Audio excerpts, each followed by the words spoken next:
Richard Iraong's formative years unfolded in the serene expanse of Poplar, Wisconsin, where the aromatic presence of towering pine forests seamlessly merged with the vast stretches of cultivated farmland, extending as far as the discerning eye could perceive. Born on the 24th of September in the year 1920, he occupied the position of the eldest among 9 siblings within a Swedish-American household that held the virtue of diligent labor in the highest regard. His father, Carl, dedicated his efforts to tending the fertile earth, and young Dick, as he was universally known, spent his formative years engaged in the quintessential activities of a farm boy, the completion of arduous chores before the first rays of dawn, attendance at school, followed by additional demanding tasks that persisted until the encroaching darkness of evening. There was absolutely nothing in the fabric of his early life that presaged the emergence of a future combatant. He was characterized by a quiet demeanor, a methodical approach, the quintessential sort of child who would derive greater satisfaction from meticulously repairing an engine than from engaging in discourse about his own person. However, a profound transformation began to stir within him whenever his gaze ascended towards the heavens. Aircraft were an exceedingly rare spectacle over the bucolic landscape of rural Wisconsin throughout the 1930s, and whenever one manifested, Dick would invariably suspend his current occupation and remain transfixed, observing its trajectory until it ultimately receded from view. By the year 1938, he had successfully completed his high school education and subsequently matriculated at Superior State Teachers College. His parents harbored the expectation that he would embrace the profession of a teacher, a venerable occupation that promised stability and respectability. Nevertheless, Dick was quietly cultivating alternative aspirations within the recesses of his mind. He had immersed himself in narratives concerning the Army Air Corps, tales of individuals who traversed the skies rather than the ground, who engaged in aerial combat across 3 dimensions instead of merely 2.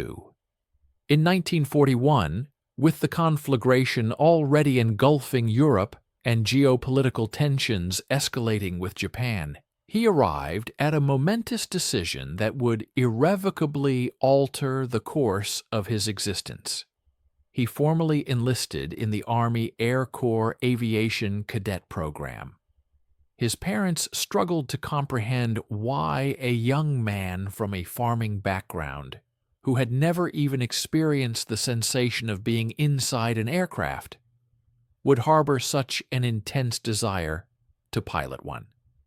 Yet Dick had, against all conventional expectations, discovered his true vocation, even if he was not yet fully capable of articulating its profound significance. Stay with us and watch the end of the video. We will be grateful for your like and subscription. Please share your thoughts in the comments section below, letting us know where you are from and what you think about the video topic. The devastating assault on Pearl Harbor occurred on December 7th, 1941, a pivotal moment while Bong was still undergoing the rigors of his initial training. Suddenly, the aviation cadets were no longer merely acquiring a specialized skill. They were, with stark immediacy, preparing for the grim realities of war. The entire training curriculum underwent a dramatic acceleration. What had initially been perceived as a deliberate career choice rapidly transmuted into an urgent, life-or-death survival course. Dick progressed through his primary training phases in California, subsequently advancing to more specialized instruction in Arizona. His instructors quickly discerned a distinctive quality about him: He was not one for ostentatious displays or flamboyant maneuvers. He refrained from hot-dogging or any form of grandstanding, yet his spatial awareness was uncannily acute, bordering on the supernatural. He possessed an extraordinary capacity to simultaneously track multiple aircraft within the chaotic environment of a dogfight scenario, all while meticulously maintaining perfect energy management. One particularly insightful instructor noted in his formal evaluation, natural ability exceptional, gunnery scores highest in class, lacks aggression. That final observation would, in the fullness of time, prove profoundly ironic. Dick was not aggressive in the conventional boisterous sense. He did not engage in verbal taunts or actively seek out confrontations, but he possessed an attribute far more invaluable, an unwavering patience. While many of his fellow cadets were eager to plunge headlong into every aerial engagement, Dick, with his characteristic discipline, meticulously analyzed angles, precisely calculated distances, and accurately assessed closure rates. He would patiently bide his time, awaiting the absolute perfect shot, rather than squandering precious ammunition on low-percentage deflection attempts. This profound sense of discipline was deeply rooted in his upbringing. On a farm, one does not idly waste bullets during a hunt. Instead, one ensures that the initial shot is decisive and effective, recognizing that a second opportunity might not present itself. He earned his coveted wings and received his commission as a second lieutenant on January 9, 1942. At the tender age of 21, Dick Bong had officially become a fighter pilot, yet he had never experienced the crucible of actual combat. He had never discharged his aircraft's weaponry against an adversary that returned fire. The Army Air Corps initially assigned him to Hamilton Field in California, where he served as an instructor. And for several months, he diligently imparted to other nascent pilots the fundamental skills he had so thoroughly mastered. It was a secure, undeniably important role. However, it was not the fundamental reason he had chosen to enlist. By the middle of 1942, the Pacific Theater of Operations was experiencing a dire and urgent need for experienced pilots. The Imperial Japanese forces were achieving significant victories, systematically pushing American military forces back, island by arduous island. Pilots were being lost at a rate far exceeding the capacity for their replacement. Dick, driven by an unyielding desire, repeatedly submitted requests for combat duty. Finally, in September 1942, his long-awaited orders arrived. He was formally assigned to the 5th Air Force, destined for deployment in the Southwest Pacific, and he would be piloting an aircraft about which he had only heard tantalizing rumors, the formidable Lockheed P-38 Lightning. The Lockheed P-38 Lightning was an aerial marvel, unlike any other aircraft then gracing the skies. While most contemporary fighter planes were equipped with a single engine, the Lightning boasted two, strategically mounted on distinctive twin booms that extended rearward to a singularly recognizable twin-tail design. The pilot's cockpit was uniquely situated within a central nacelle, nestled precisely between these twin booms, thereby affording the pilot an unparalleled, unobstructed field of vision that single-engine fighters simply could not replicate. Lockheed had conceived and designed this innovative aircraft in 1937, envisioning it as a high-altitude interceptor, and by 1942 it had unequivocally established itself as the fastest fighter in the entire American arsenal. However, such blistering speed inherently brought with it a corresponding degree of complexity. Those twin Allison V1710 engines demanded impeccable synchronization. The loss of even one engine necessitated an immediate and precise compensation with rudder trim failing, which the asymmetric thrust would inexorably force the aircraft into a dangerous spin. Furthermore, the turbo superchargers, which were instrumental in granting the Lightning its exceptional high-altitude performance, were notoriously temperamental, prone to malfunctions that could swiftly transform a routine combat mission into a perilous emergency landing situation. When Bong first settled into the cockpit of a P-38 at Hamilton Field, he immediately perceived its spaciousness, a stark contrast to the cramped confines of the single-engine trainers he was accustomed to. The control yoke, reminiscent of a bomber's controls rather than a fighter's stick, was positioned between his legs. The aircraft's formidable armament consisted of 4 .50-caliber machine guns and a single 20mm cannon, all meticulously clustered in the nose section.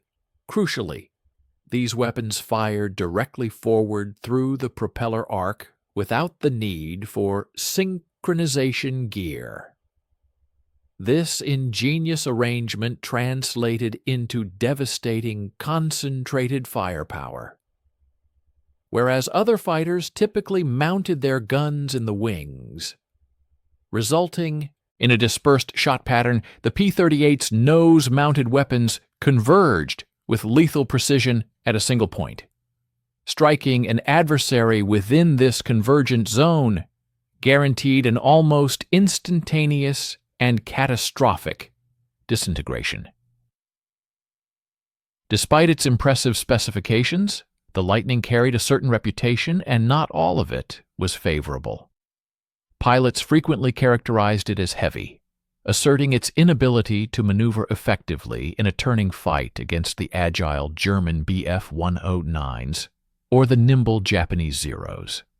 The controls were also known to stiffen significantly at high speeds, rendering pullouts from steep dives particularly hazardous. In the European theater, P-38s were encountering considerable difficulties when pitted against Luftwaffe fighters, which frequently demonstrated superior turning capabilities and rates of climb at medium altitudes. Consequently, some pilots actively sought transfers to the more agile P-51 Mustangs or the robust P-47 Thunderbolts. The Lightning, they lamented, had earned the grim moniker of a widowmaker. Dick, during his comprehensive checkout training, absorbed all these pervasive complaints, yet he perceived the aircraft through a different lens. He readily acknowledged that the P-38 was indeed heavy, fully loaded. It tipped the scales at over 17,500 pounds. However, he recognized that this considerable weight conferred distinct advantages. The aircraft possessed inherent stability, serving as an exceptionally steady gun platform that remained largely unaffected by turbulent air. The presence of twin engines provided a crucial layer of redundancy. Losing one engine did not necessarily spell disaster, as the pilot could still, in most cases, navigate the aircraft safely back to base. And then there was the sheer firepower.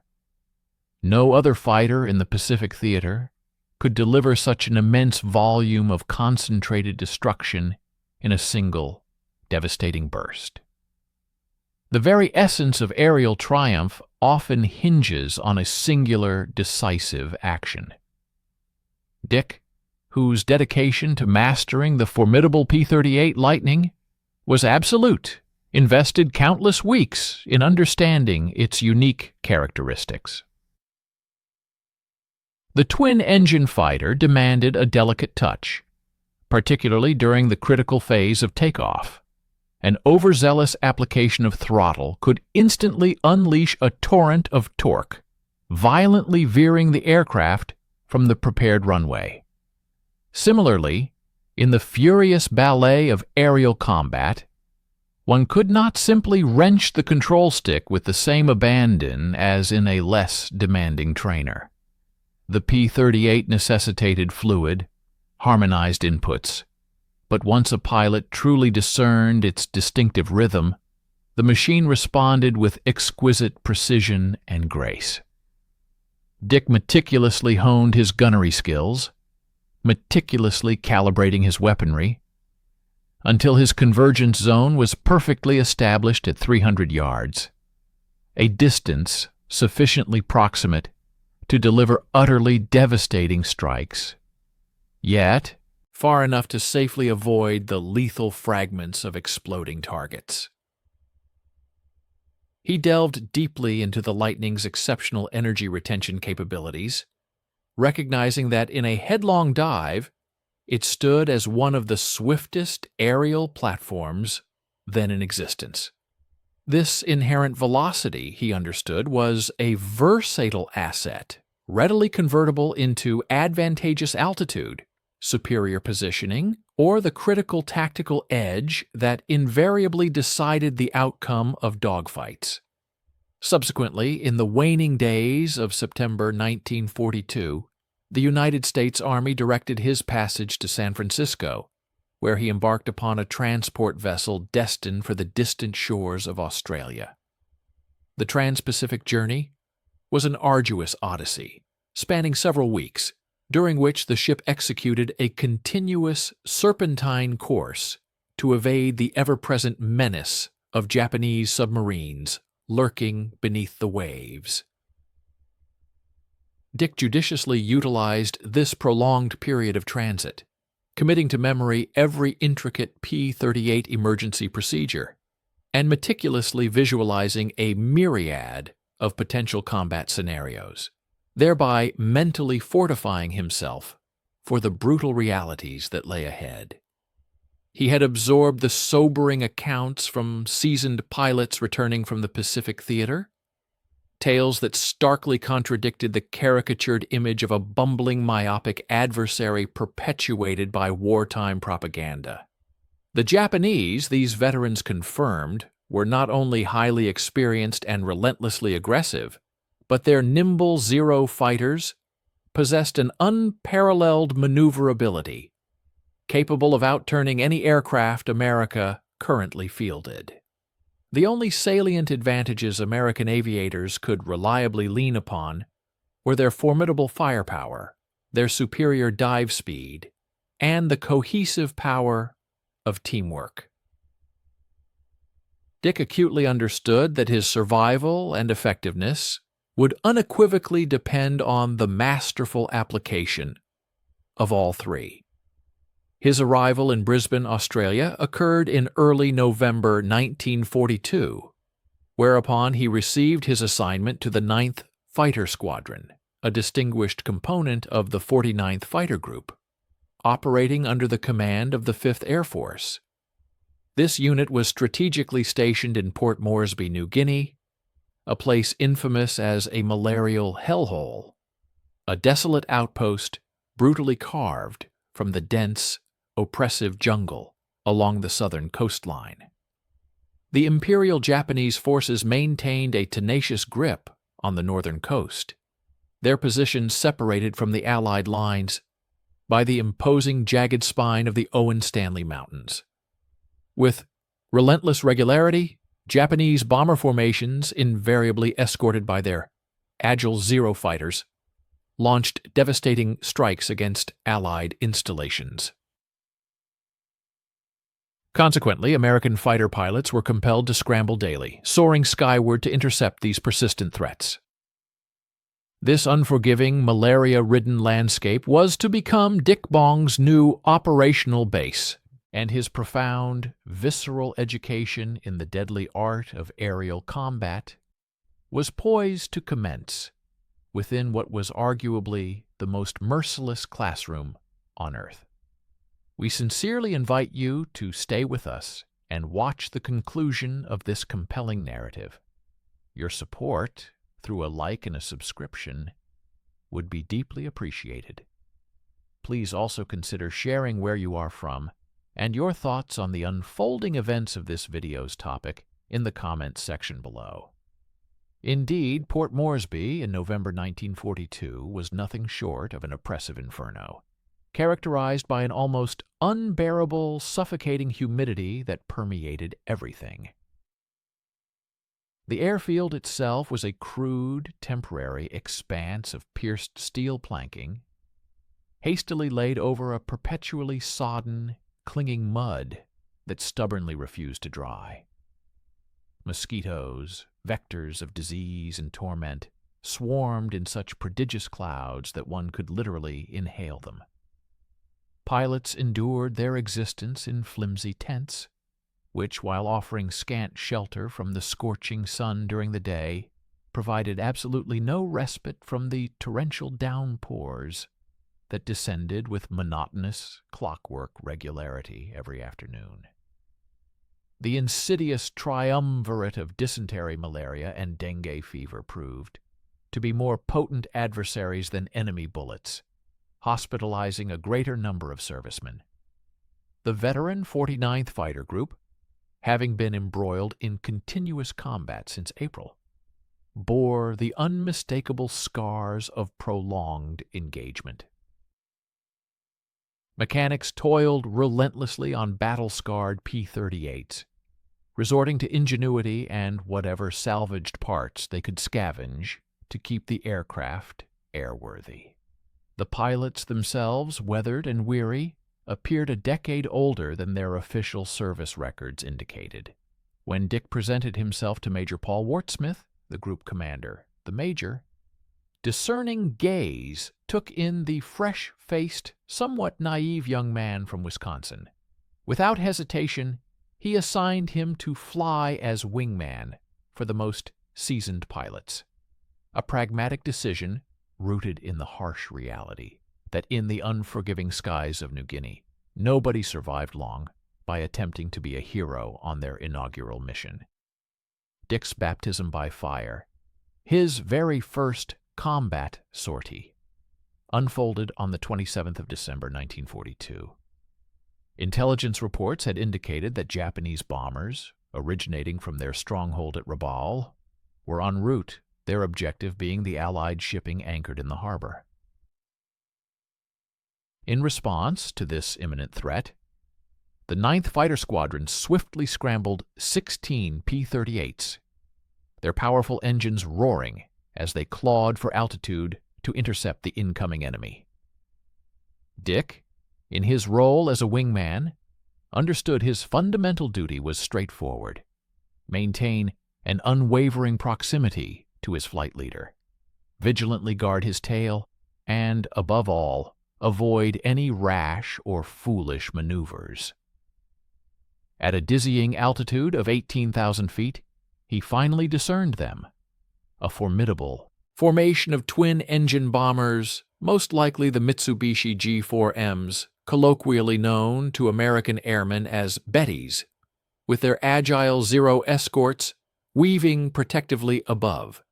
His hands instinctively tightened their grip on the yoke, a primal urge to close in and unleash his weaponry screaming through his mind.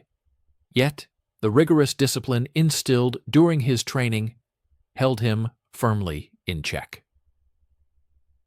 His flight leader, demonstrating tactical acumen, expertly positioned their section for an optimal attack run, executing a swift dive from the blinding glare of the sun to further complicate any defensive reactions from the vigilant Zeros. In an instant, the meticulously choreographed tension exploded into frenetic, chaotic action. The flight leader initiated his assault, his stream of tracers visibly walking into the wing route of a hapless Betty bomber. Dick, following his leader's example, swiftly aligned his gun sight pipper onto another enemy bomber. He pressed the trigger, and the P-38 vibrated violently as its formidable armament, 4 50-caliber machine guns, and its powerful cannon, discharged simultaneously. His inaugural combat burst, a torrent of lead and fire, lasted perhaps a mere 2 seconds. He distinctly observed numerous strikes scarring the Betty's fuselage, but before he could ascertain the severity of the damage, a Japanese Zero fighter flashed past his canopy with startling proximity, so close that he could clearly distinguish the pilot's helmet within the cockpit. The radio frequency erupted into an unintelligible cacophony of urgent voices. "Brake right, 2 zeros high. Watch your 6." Dick, reacting instinctively, pulled hard on the stick, the crushing G-forces momentarily compressing his chest, and in the ensuing maelstrom of twisting aircraft and shouted warnings, he lost sight of his leader. This, he realized with a jolt, was nothing like the controlled environment of training exercises. In practice, every participant adhered to a predefined script. Here, that script was utterly consumed by the flames of battle the very moment contact was established. Suddenly, he found himself isolated at 15,000 feet, his heart pounding a frantic rhythm against his ribs. The radio discipline he had assiduously cultivated during his training vanished completely, replaced by a desperate jumble of pilots urgently calling out threats, reporting their positions, and pleading for assistance. Dick abruptly reversed his course, frantically scanning the tumultuous sky for any sign of his squadron. His gaze then snagged on a distressing sight, a P-38, trailing a telltale plume of smoke, with 2 menacing Zeros glued to its tail. The struggling fighter was clearly absorbing repeated hits, fragments of metal visibly tearing away from its left boom. Without a moment's conscious deliberation, Dick plunged into a steep dive. The airspeed indicator needle rapidly ascended. 320, then 340, then 360 miles per hour. The P-38, a marvel of engineering, seemed eager to accelerate even further. But the control surfaces were already becoming heavy and resistant under the immense aerodynamic pressure. He managed to line up his sights on the trailing Zero, still approximately 600 yards distant, a range generally considered too far for truly effective fire. Yet he fired, nonetheless. Long, incandescent streams of tracer rounds arced purposefully toward the enemy fighter. The Zero's pilot, keenly aware of the sudden threat, immediately broke off his attack and executed a sharp climb away. Dick, exercising crucial tactical restraint, did not pursue. Chasing Zeros into their advantageous climbing turns was a well-known path to suicide. The damaged P-38, now momentarily relieved of its tormentors, limped precariously toward the distant sanctuary of home. Dick would never ascertain the identity of the pilot he had, perhaps, saved.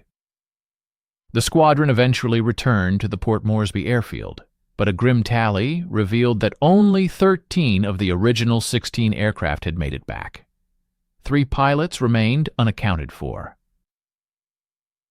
One was unequivocally confirmed as killed, his P-38 having violently disintegrated after a savage Zero attack. The fates of the other 2 remained tragically unknown. Perhaps their crippled aircraft had plunged into the impenetrable jungle below, or perhaps they had managed to ditch in the vast expanse of the ocean, clinging to hope for rescue boats. The stark reality, however, suggested otherwise. Following the somber debriefing, Dick retreated to his cot, where he meticulously replayed every agonizing second of the chaotic engagement.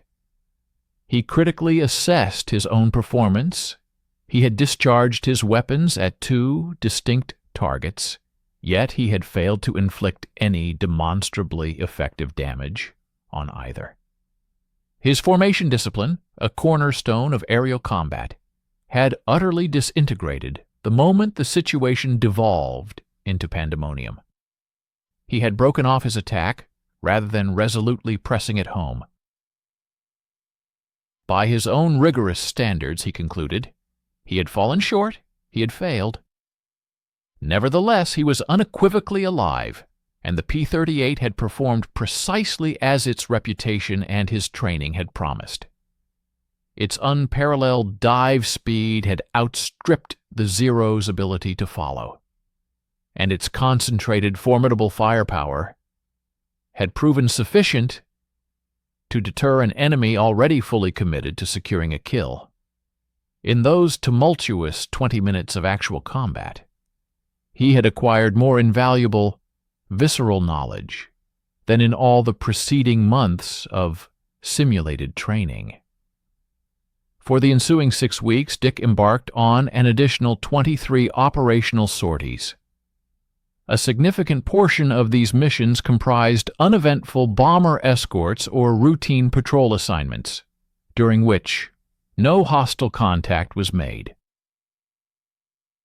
However, a select few escalated into dynamic aerial engagements, characterized by intense dogfights unfolding across the expanse of the Bismarck Sea or above the scattered Solomon Islands. Throughout these encounters, he discharged his aircraft's weaponry on 14 separate occasions, confidently asserting hits on 3 distinct enemy aircraft. Despite his claims, none of these potential victories were officially corroborated as destroyed. The group's intelligence officer meticulously outlined the stringent criteria for confirmation. Irrefutable gun camera footage depicting the target's explosive disintegration was required, or alternatively, an independent eyewitness account from a fellow pilot within another aircraft affirming the kill.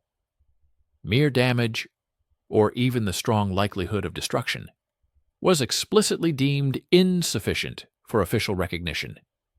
The trajectory of his combat experience underwent a profound transformation on January 8, 1943.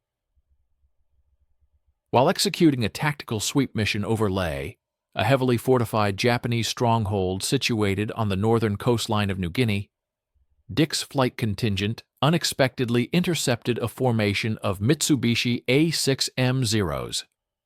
These formidable fighters were providing protective escort for Aichi D-3A Val dive bombers, which were in the process of returning from a recent offensive strike. The enemy aircraft were operating at a relatively low altitude, estimated at approximately 8,000 feet, affording the P-38 Lightnings a distinct and crucial altitude advantage. Dick's flight leader promptly issued the command to bounce the enemy, initiating a rapid, aggressive dive by the entire section. In this critical moment, Dick's mental processes transcended mere adherence to established procedures or the theoretical lessons imparted by his instructors. 6 intensive weeks of direct combat exposure had fundamentally rewired his cognitive framework, enabling him to assimilate and react to information with an instinctual speed that bypassed conscious deliberation. He swiftly identified a Zero positioned on the periphery of the enemy formation, an adversary that had evidently not yet detected the approaching P-38s, and his mind automatically computed the precise deflection angle required for a successful shot. His hands, acting with seamless and practiced coordination, manipulated the flight controls. The rudder was adjusted for alignment. A subtle pressure on the stick maintained the tracking, and the throttles were finely tuned to manage the rate of closure with the target. At a range of 400 yards, he initiated his attack, skillfully walking his stream of tracer rounds directly into the enemy aircraft. The Zero's right-wing root immediately erupted in a violent shower of shattered components and debris. The stricken fighter abruptly snapped into an uncontrolled spin, plummeting earthward, leaving a vivid trail of smoke and flickering flames in its wake. Dick, however, did not linger to witness its ultimate impact. The engagement continued. Another Zero executed a sharp left turn, desperately attempting to create separation from the attacking P-38s. Nevertheless, the inherent velocity and momentum of Dick's lightning carried him decisively through the enemy formation before the Japanese pilots could effectively respond. He executed a swift pull-up, expertly converting his accumulated speed into valuable altitude, and then maneuvered his aircraft to position himself for a subsequent attack run. On this pass, his sights fell upon a Val dive bomber, which was attempting a frantic escape at an extremely low wave-top level. The bomber's rear gunner unleashed a defensive volley, sending tracers arcing upwards towards Dick's canopy. However, the considerable range and the relatively sparse defensive fire proved insufficient to deter the determined P-38 pilot.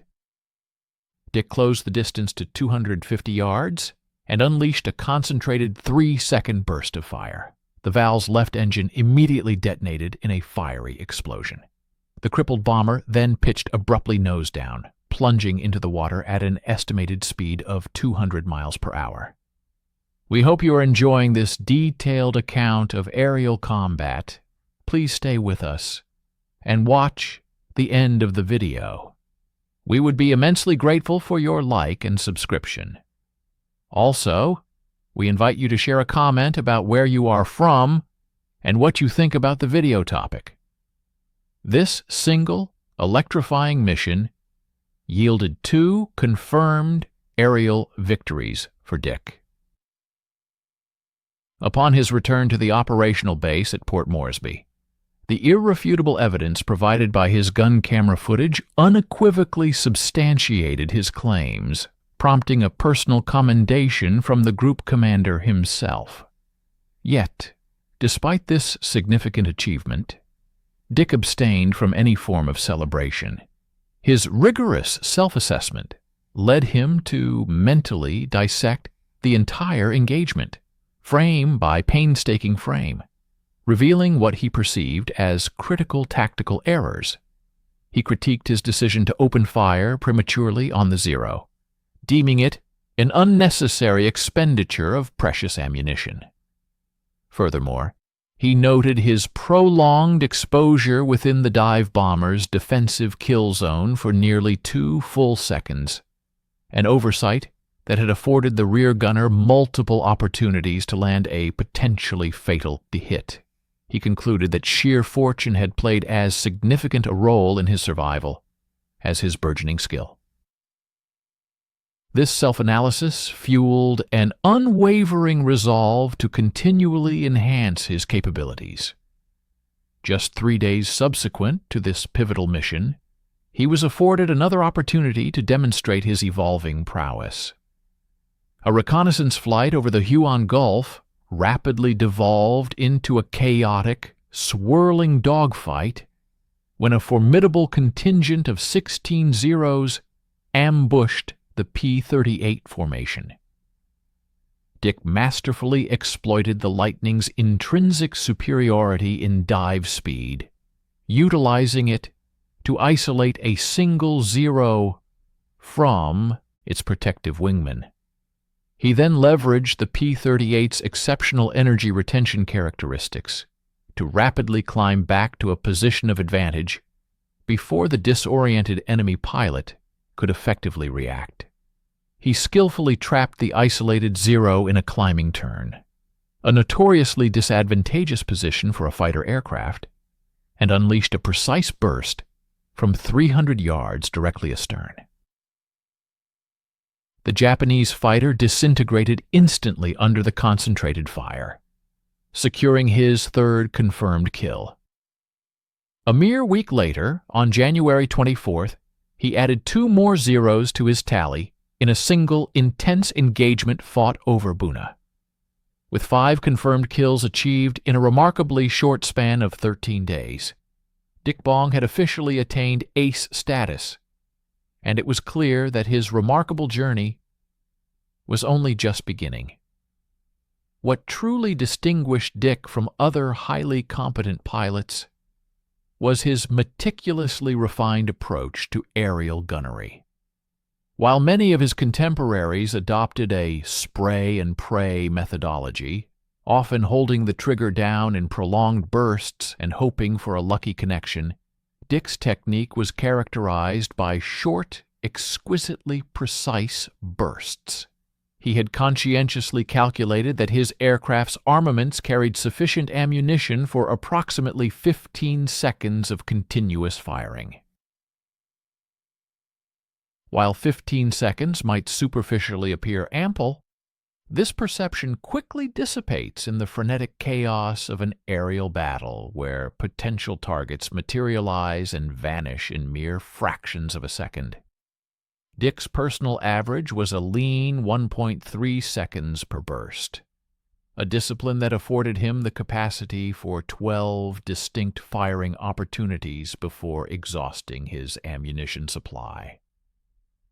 Each individual shot was executed with meticulous aim, discharged only when the geometric alignment with the target was absolutely optimal.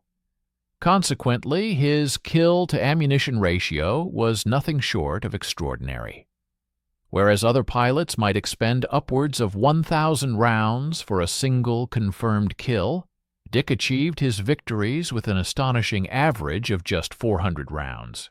Furthermore, he had attained an unparalleled mastery of deflection shooting, the intricate art of accurately striking a target that is moving perpendicularly to one's own flight path.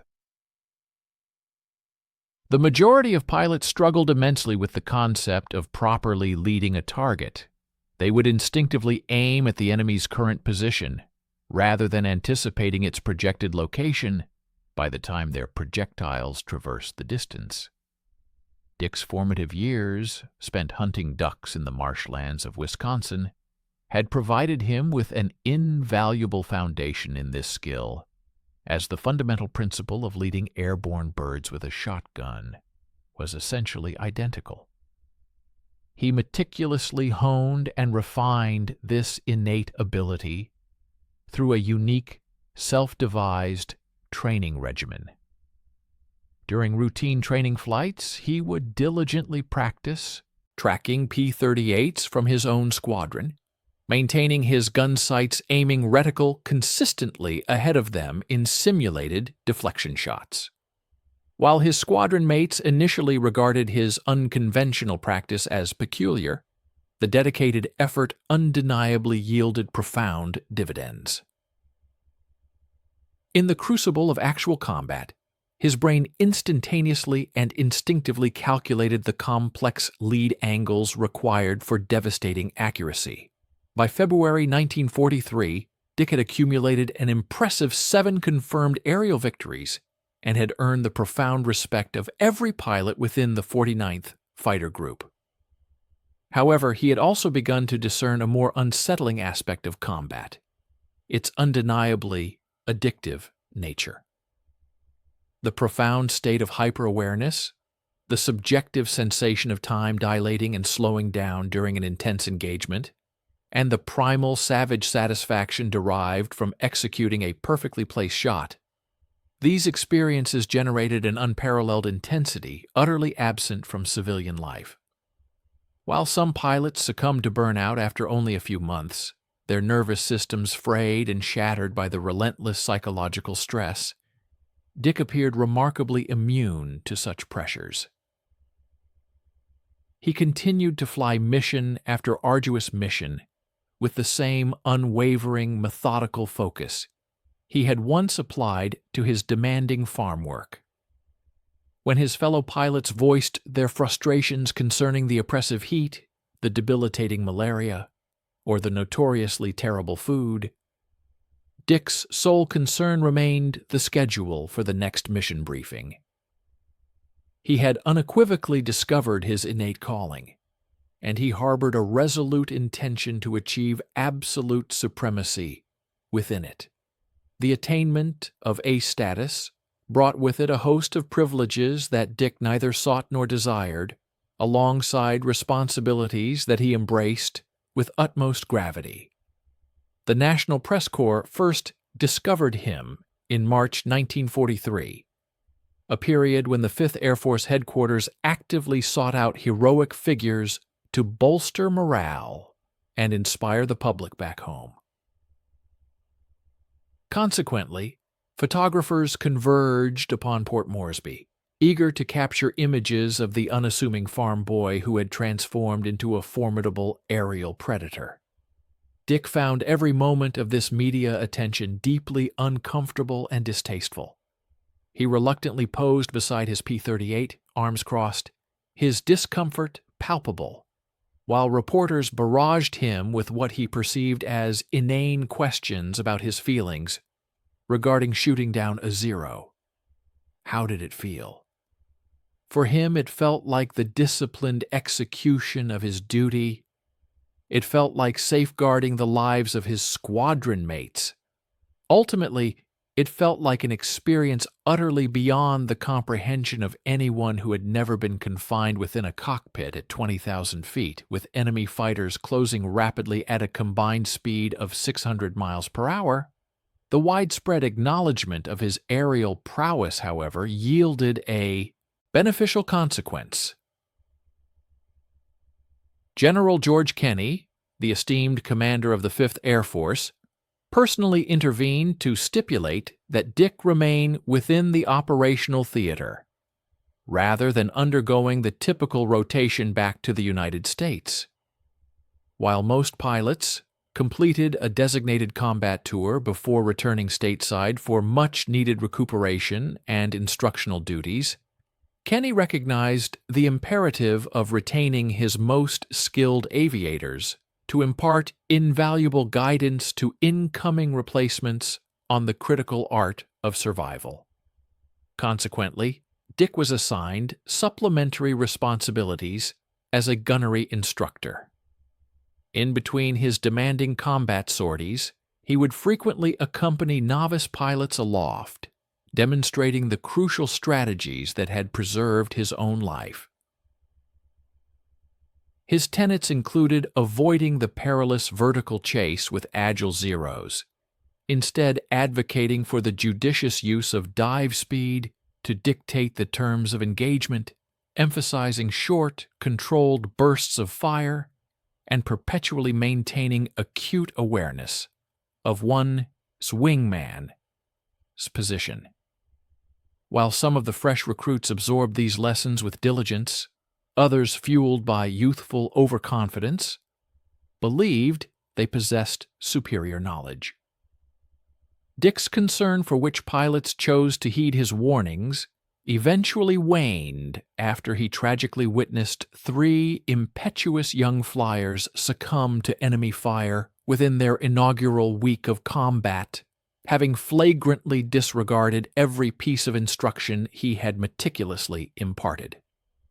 His 9th confirmed aerial victory transpired on March 3, 1943, during a perilous engagement that, by all tactical assessments, should have resulted in his demise. He was diligently providing top cover for a formation of B-17 bombers, assaulting the strategic Japanese stronghold of Rabaul, when his section was suddenly ambushed from above by 6 enemy Zeros. In a moment of sheer panic, Dick's wingman precipitously abandoned formation, leaving Dick isolated and severely outnumbered against a multitude of aggressive enemy fighters. The tactical situation was undeniably hopeless. A single aircraft facing 6 adversaries, compounded by an altitude disadvantage and a complete lack of supporting elements. Yet, Dick had profoundly internalized the lesson that fear and panic were far more lethal than any bullet. He maintained an unflappable composure, expertly utilizing the P-38's superior roll rate to decisively defeat the first Zero's targeting solution, then executed a powerful dive to rapidly build crucial separation from his pursuers. The Zeros, in a critical tactical miscalculation, chose to follow him downwards, an error that proved advantageous for Dick, as in a high-speed dive, no enemy aircraft could ever hope to catch a Lockheed Lightning. After 2 or 3 paragraphs, ask us to stay with us and watch the end of the video. We will be grateful for your like and subscription. Write a comment about where you are from and what you think about the video topic. Dick executed a masterful recovery from his dive at an altitude of 5,000 feet, retaining sufficient kinetic energy to catapult skyward in a zoom climb, regaining 12,000 feet. The pursuing Zeros were still committed to their downward trajectory when Dick seized the opportune moment, reversing his direction and catching one of the enemy fighters in a climbing turn. He unleashed a decisive, accurate 2-second salvo that completely disintegrated the Zero's tail section. The remaining 50 Zeros, likely low on precious fuel, abruptly ceased their assault and disengaged. Dick flew home alone, his P-38 miraculously unscathed, and subsequently filed a formal debriefing report that resulted in his wingman being grounded for a week as disciplinary action. By the arrival of April, his distinguished record boasted 12 confirmed kills, solidifying his burgeoning reputation as a formidable ace. Other experienced pilots began to actively emulate his strategies, studying his unique tactics with keen interest. His invaluable gun camera footage, capturing the raw intensity of his aerial encounters, was frequently utilized as a pedagogical resource in official training films. The dedicated mechanics assigned to his P-38 took immense pride in fastidiously maintaining it in pristine operational condition. They affectionately christened the aircraft Marge, a tribute to Dick's girlfriend back in his home state of Wisconsin. This name was prominently painted on the nose, alongside a dozen stylized Japanese flags, each representing a hard-won victory. Dick, for his part, considered the gesture somewhat superfluous. Yet he raised no objection, understanding that morale was a critical component of wartime operations, and if his ground crew required a mascot to bolster their collective spirit, his plane could serve that purpose. What truly distinguished Dick from merely competent pilots was his profound and intuitive understanding of energy management in the unforgiving arena of aerial combat.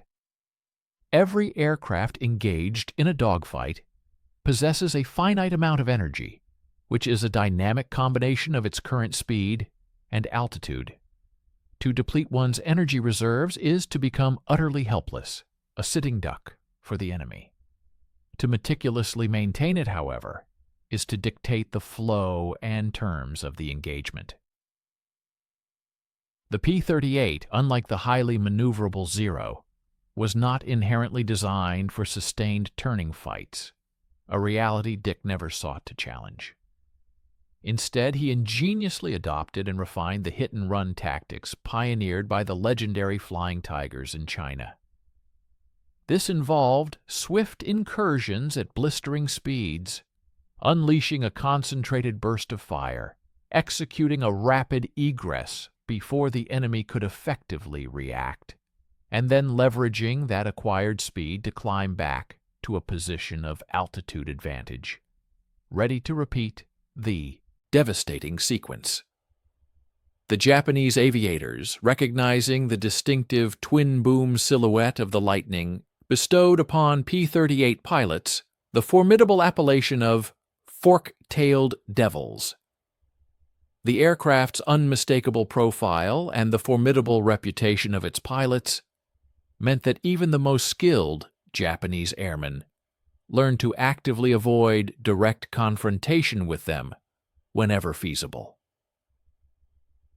Dick also pioneered an innovative approach he termed probability shooting. In contrast to the conventional wisdom of most pilots who meticulously sought the perfect shot, patiently waiting until they were in the absolute ideal position before firing, Dick astutely realized that in the chaotic and dynamic environment of a dogfight, the elusive ideal shot rarely materialized. Instead, he pragmatically opted for 70% shots, opportunities that, while not flawless, were sufficiently promising that his concentrated firepower could still inflict critical damage. His individual shot accuracy was not substantially superior to that of his peers, but he delivered approximately 3 times as many shots per engagement, precisely because he eschewed the pursuit of perfection. The cumulative effect was clear. More shots translated into more hits, and more hits inevitably led to more confirmed kills. By the advent of June 1943, he had accumulated 18 confirmed aerial victories, solidifying his position as the foremost American ace in the expansive Pacific theater. However, the sheer numerical tally was not the primary impetus that drove him. His motivation stemmed from the intricate intellectual challenge, viewing each engagement as a complex geometric problem. The precise art of projecting bullets into a rapidly moving target before that very target could eliminate him or his wingman. Every aerial encounter presented a unique set of variables. Each enemy pilot exhibited distinct patterns, individualistic tricks, and characteristic maneuvers. Dick meticulously studied them all, diligently cataloging insights and filing away lessons for the next inevitable confrontation. Some Zeros, for instance, would predictably break left under attack, while others might attempt a daring split S maneuver. The truly exceptional enemy pilots would execute a scissor, deliberately attempting to force an overshoot. Dick honed his ability to anticipate these countermeasures, allowing him to strategically position himself so that any defensive maneuver the enemy undertook inadvertently played directly into his subsequent assault. The summer of 1943 ushered in a new, relentlessly intense phase of the Pacific War. The Allied forces were steadily advancing northward along the Solomon Islands chain, and each strategic progression demanded absolute air superiority. Dick found himself flying multiple missions daily, frequently launching before the first glimmer of dawn and not touching down until well after dark. The unrelenting operational tempo was brutal, sapping the vitality of all personnel. Pilots were observed falling asleep during critical briefings, and the dedicated maintenance crews labored through grueling 18-hour shifts, tirelessly striving to keep the P-38s airworthy. The Japanese, now fighting with ferocious desperation, were throwing every available resource at the American forces attempting to isolate the heavily fortified Rabaul. Amidst this escalating intensity, Dick's kill count climbed steadily, 19 by July, 21 by August, and a formidable 24 by September. Each of these numbers represented a specific engagement indelibly etched into his memory.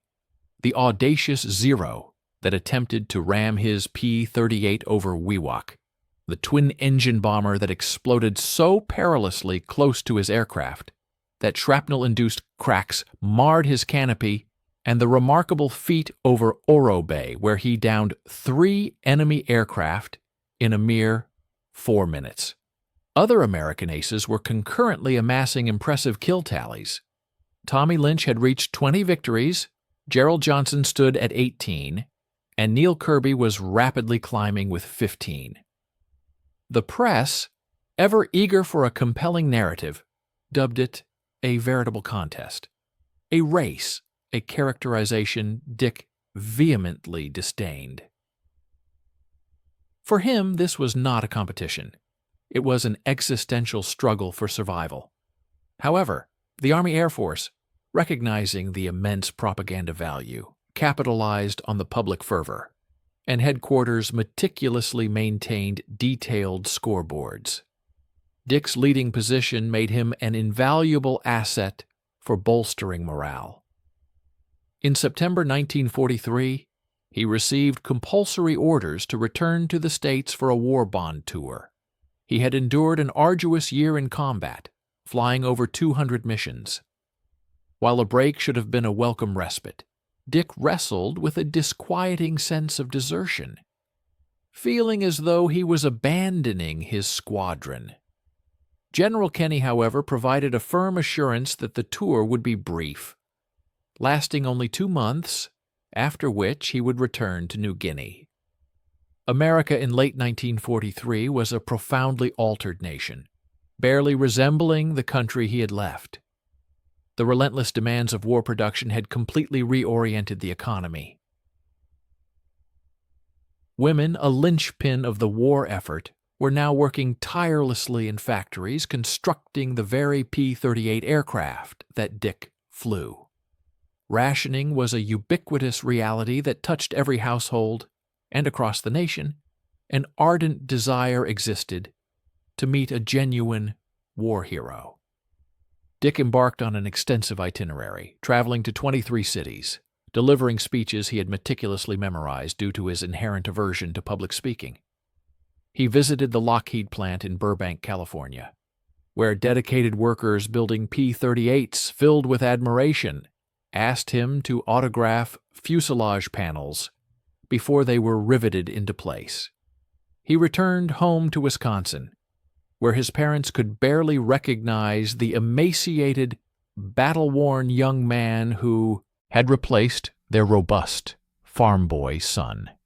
He spent cherished time with Marge Vattendahl, his girlfriend, and, in a moment of poignant hope, asked her to marry him once the war concluded. Her affirmative response was the sole source of genuine solace and joy throughout the entirety of the challenging tour.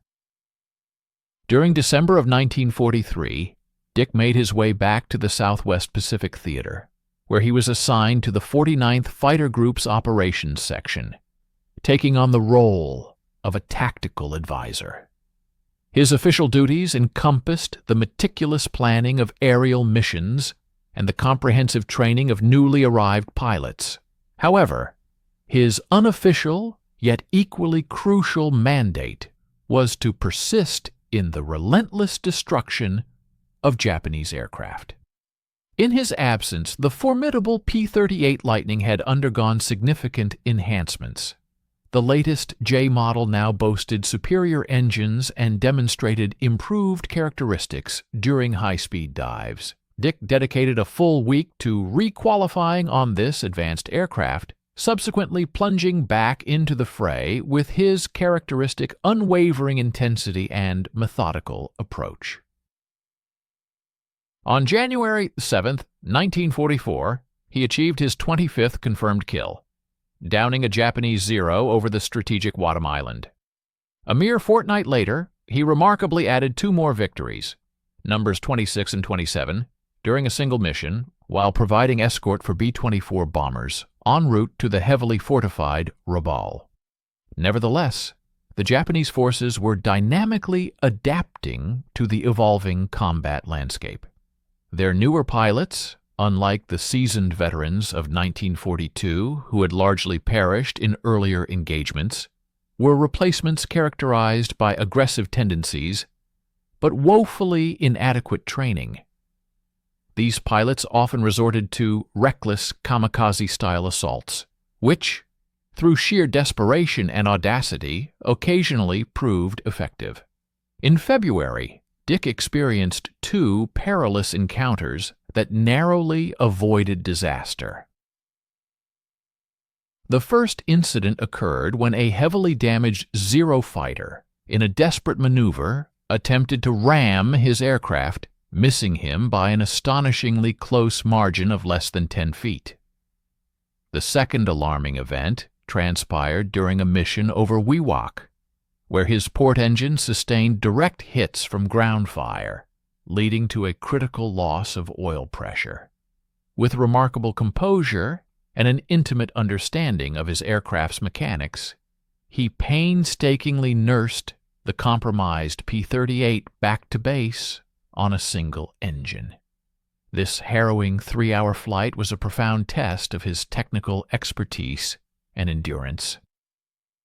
Upon his return, the maintenance chief informed him that the engine would have inevitably seized within another 15 minutes, underscoring the gravity of his predicament and the skill required to avert catastrophe.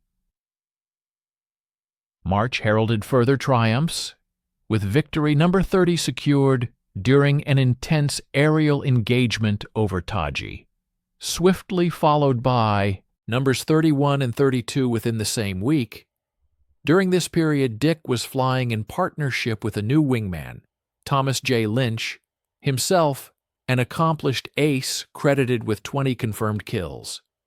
Their collaboration quickly blossomed into a formidable partnership, forged on a foundation of mutual respect and distinct yet complementary operational skills. Lynch exhibited an aggressive flying style, often pressing attacks that Dick, with his more cautious approach, might have elected to disengage from. Conversely, Dick brought a calculating precision to their maneuvers, meticulously assessing angles and optimal strategies, while Lynch adeptly created diversions and chaos among enemy formations.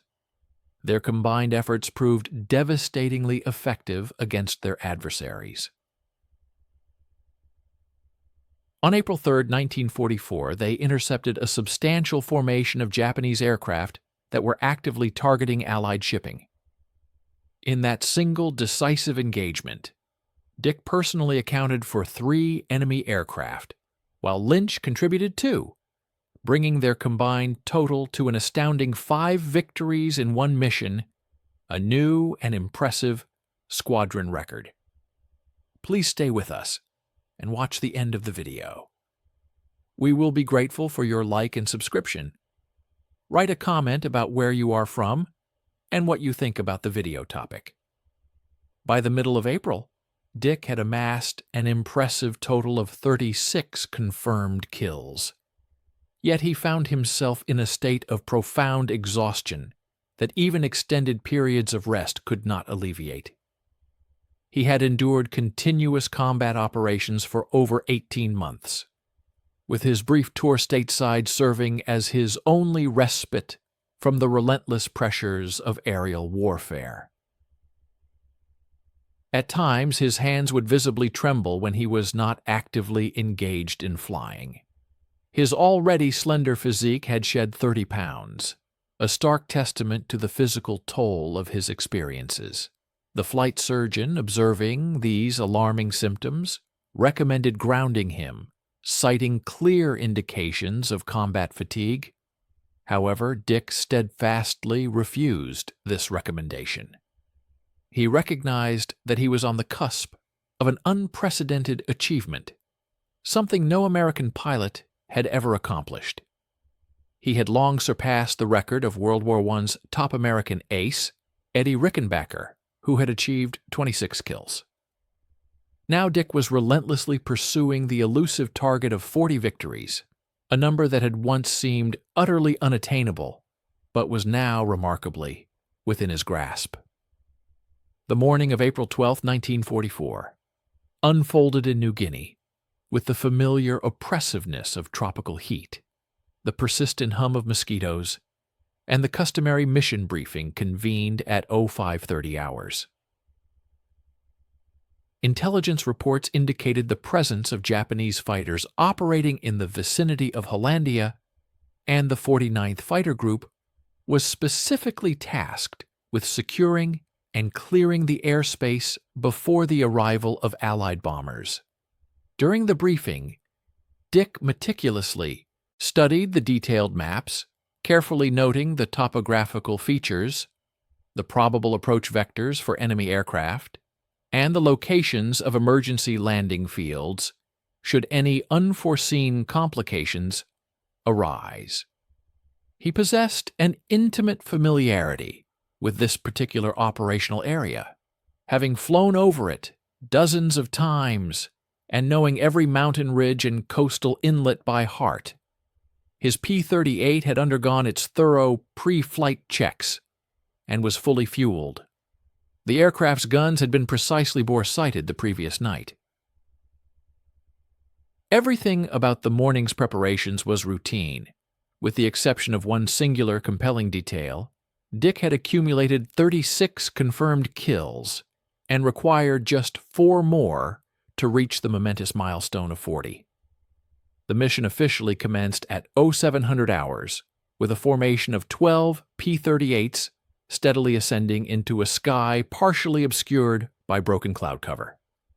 Dick, leading the formation, continuously swept the heavens with the practiced, rhythmic gaze that had been instrumental in preserving his life through hundreds of hours of intense combat.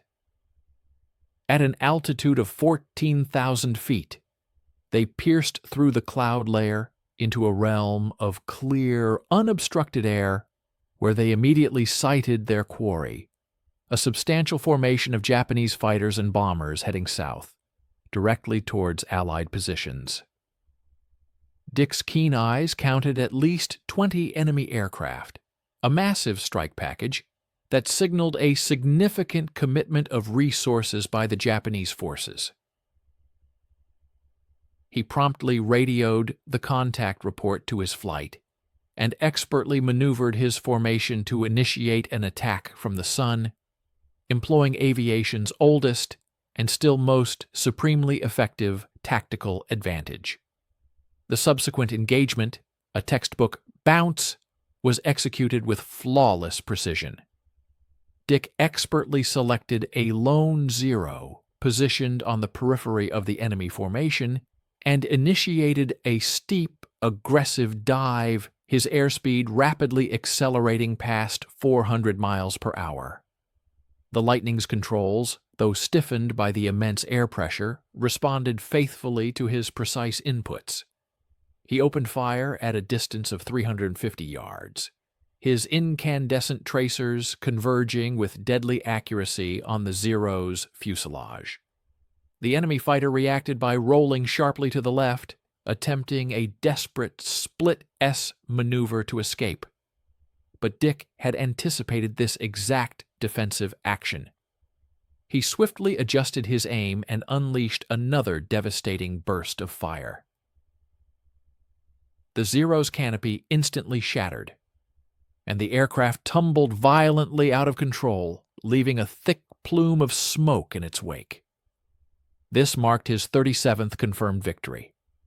Dick executed a hard pull-up, the intense G-forces pressing him firmly into his seat, and immediately acquired another target. A twin-engine bomber desperately attempting to escape towards the distant coast. He swiftly closed the distance to 300 yards and delivered a precise 3-second burst into the bomber's right engine. The engine erupted in a spectacular shower of debris, and the crippled bomber nosed over, plummeting uncontrollably towards the dense jungle below. That was 38. The engagement rapidly devolved into a chaotic, swirling dogfight, as both Allied and Japanese aircraft intermingled in a dizzying aerial ballet. Dick's wingman urgently called out the presence of Zeros at a higher altitude, prompting Dick to execute a hard reversal to confront them. 2 Japanese fighters were observed diving aggressively on a P-38 that was already trailing smoke, clearly in distress. Dick expertly cut them off, firing a precise deflection shot at the lead Zero. His torrent of bullets scythed across the fighter's wing route, causing the Zero to snap roll into an uncontrollable spin. This marked his 39th victory. Dick, however, had no time to observe its descent. The second Zero had executed a swift reversal and was now climbing directly towards him. The enemy pilot, clearly skilled, had recognized Dick as the primary threat. They converged almost head-on at a combined closing speed exceeding 600 miles per hour. Dick fired first, simultaneously with the Zero. Tracers blazed perilously past Dick's canopy. He felt distinct impacts on his left wing, but maintained his relentless barrage. The Zero's engine violently erupted in flames, and the aircraft disintegrated in midair. That was 40. Dick's P-38 shuddered violently, and the left engine began to cough erratically. The oil pressure gauge was visibly dropping, indicating that he had sustained damage during that intense final exchange. The extent of the damage remained unclear in the heat of the moment, but the engine temperature rapidly climbed into the red danger zone. With practiced efficiency, Dick shut down the failing engine and feathered the propeller, then immediately turned his aircraft towards his home base, still 200 miles away. The Lightning, despite its compromised state, handled predictably on a single engine, but the fuel consumption rate increased dramatically. He swiftly performed the necessary calculations in his head, remaining fuel, distance to base, and the increased consumption rate. It would be an extremely tight margin. The remainder of his flight formation regrouped around him, providing a crucial escort as they limped back across enemy-held territory. The port engine, which had been previously shut down, completely seized approximately 50 miles from base. The propeller locked rigidly despite being feathered, significantly increasing drag. Dick was forced to advance the throttle on his sole remaining engine to maintain altitude. Fuel became critically low. He instructed his flight to proceed ahead, recognizing the futility of everyone arriving on fumes. Dick flew the final 30 miles in solitude, his gaze fixed on the fuel gauge needle, which now hovered precariously just above the empty mark. He contacted the tower at Port Moresby and declared a full emergency. They promptly cleared him for a straight-in approach. The P-38 crossed the field boundary with the ominous fuel warning light illuminated. Dick touched down long on the runway, rolled out, and as he turned off the runway, the starboard engine finally quit. After another successful aerial engagement, the formidable P-38 Lightning, piloted by the renowned Ace, returned to base, bearing the visible scars of intense combat. Upon its descent and taxi, the vigilant ground crew immediately commenced their inspection, meticulously cataloging the damage. Their findings revealed a staggering 17 bullet holes, meticulously peppered across the left wing and its engine nacelle, a testament to the ferocity of the encounter. An additional 3 perforations were discovered on the right wing, with one particularly perilous round having narrowly missed or perhaps even grazed the critical fuel tank. General George Kenney, a figure of significant command, awaited the pilot, Captain Richard Bong, at the operations building as he disembarked from the cockpit. The official count from this latest sortie solidified Bong's status with an astonishing 40 confirmed enemy aircraft destroyed, establishing an unprecedented American record.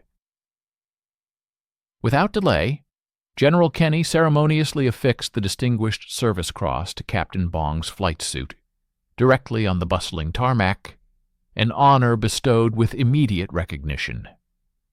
Though one could surmise that Captain Bong's more immediate desires leaned towards a refreshing shower and a substantial meal. The eager press corps swiftly capitalized on the unfolding narrative, crafting headlines that proclaimed, farm boy from Wisconsin becomes America's ace of aces.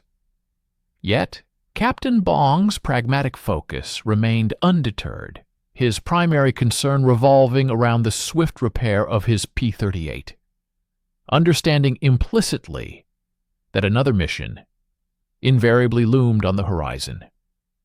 While the historic record now stood at 40, Captain Bong was destined to further augment this impressive tally.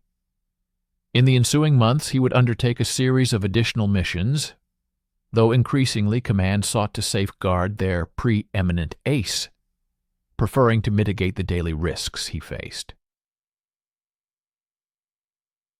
Each subsequent victory only served to further cement his burgeoning legend.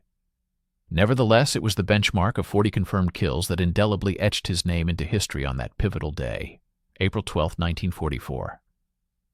What truly distinguished Richard Bong from his contemporaries was not merely an inherent, almost supernatural gift for aerial combat or exceptionally sharp reflexes.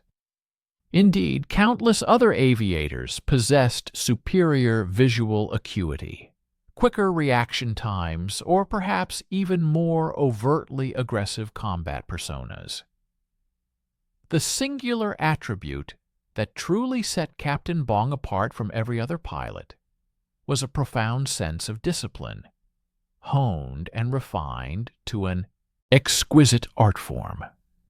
He approached the complex and perilous domain of aerial engagement with the same meticulous methodology he once applied to his agricultural duties on the family farm, systematically, with unwavering patience, and with an acute attention to granular details that often escaped the notice of others. While many of his more impetuous hotshot peers often relied predominantly on raw instinct and aggressive impulses, Captain Bong diligently immersed himself in the study of intricate ballistics tables and meticulously calculated optimal firing ranges. Where others might indiscriminately expend ammunition in hopeful bursts, anticipating a lucky hit, Captain Bong executed precisely controlled bursts at the most opportune and decisive moments. His kill-per-sortie ratio was nothing short of extraordinary, a testament not to an unusually high volume of missions flown, but rather to his unparalleled ability to maximize the effectiveness of each and every combat sortie. Stay with us and watch the end of the video.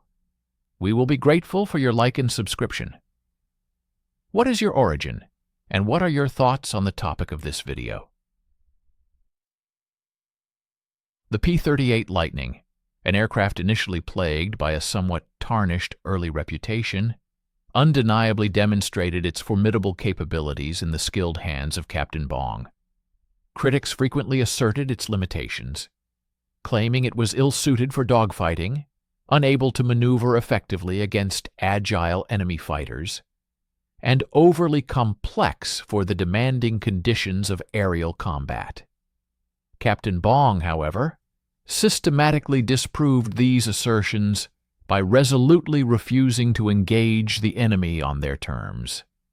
Instead, he ingeniously exploited the inherent strengths of the Lightning, its impressive speed, devastating firepower, and superior altitude performance, while assiduously avoiding scenarios that would expose its inherent weaknesses. When other P-38 pilots voiced their frustrations regarding the aircraft's perceived deficiencies, Captain Bong would often pose a simple yet profound question. Are you attempting to turn with zeros? If the response was affirmative, he would patiently elucidate the strategic folly of such an approach. The Lightning was fundamentally different from a Zero. Cease attempting to transform it into something it was not. Utilize it precisely as it was engineered, and it will reliably ensure your safe return home. This pragmatic and astute philosophy gradually permeated the ranks of the 5th Air Force.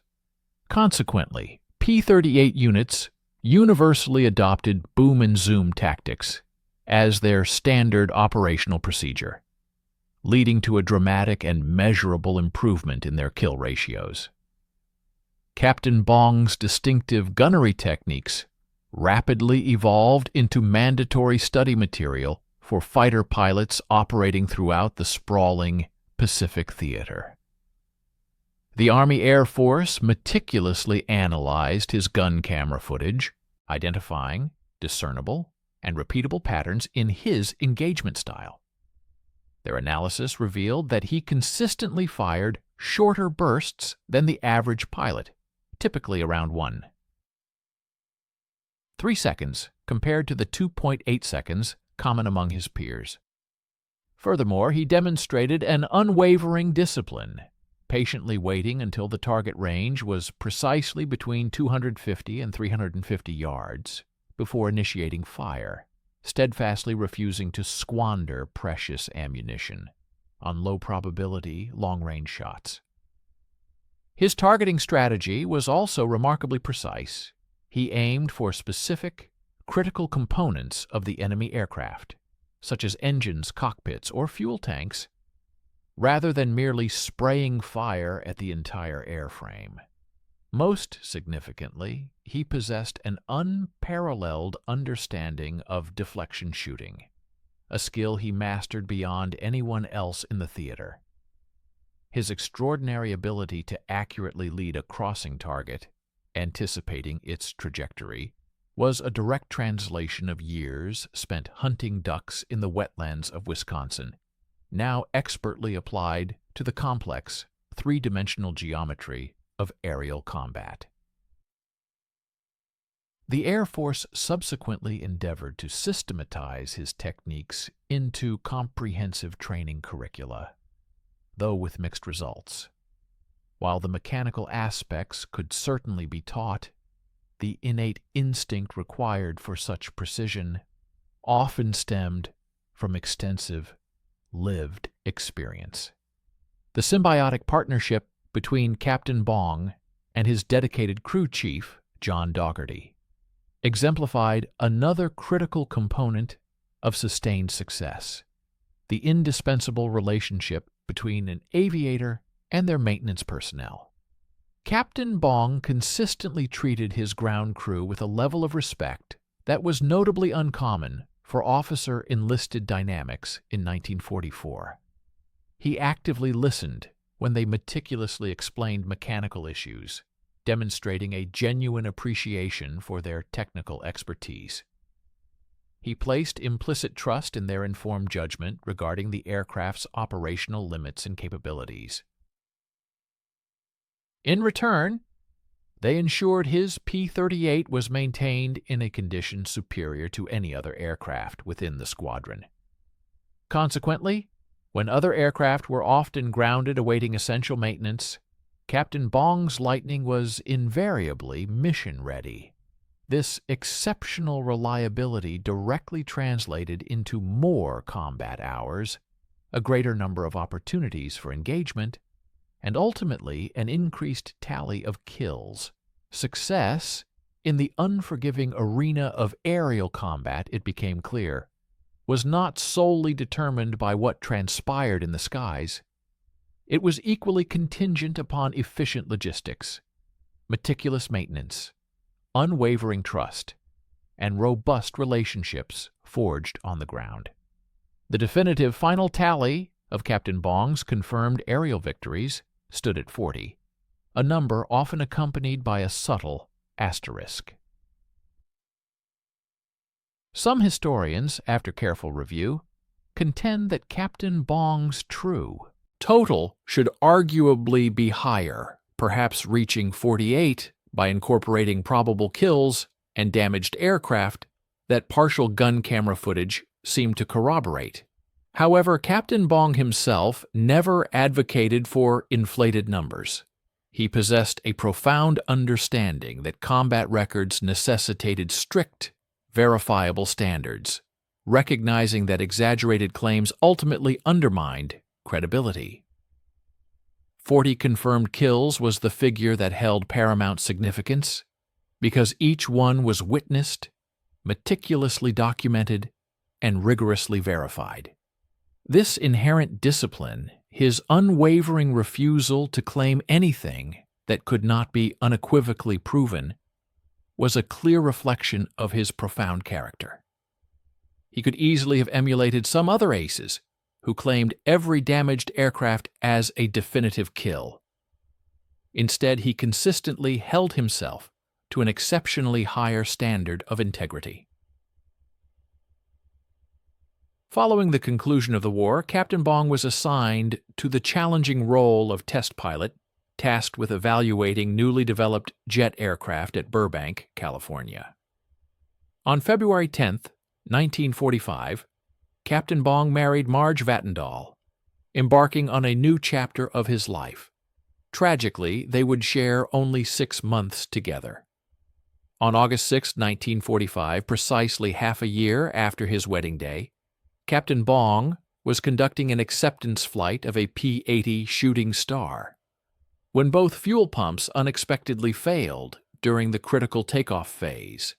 The advanced jet subsequently crashed into a field situated just north of Burbank. Richard Bong was merely 24 years old. The quiet farm boy who had miraculously survived over 200 perilous combat missions, who had courageously confronted hundreds of enemy aircraft, met his untimely demise during a seemingly routine test flight, a victim of mechanical failure. The profound irony of his death was not lost on anyone who had known him. Captain Bong had always maintained that mechanical problems, if not accorded due respect, posed a greater danger than any enemy fighter.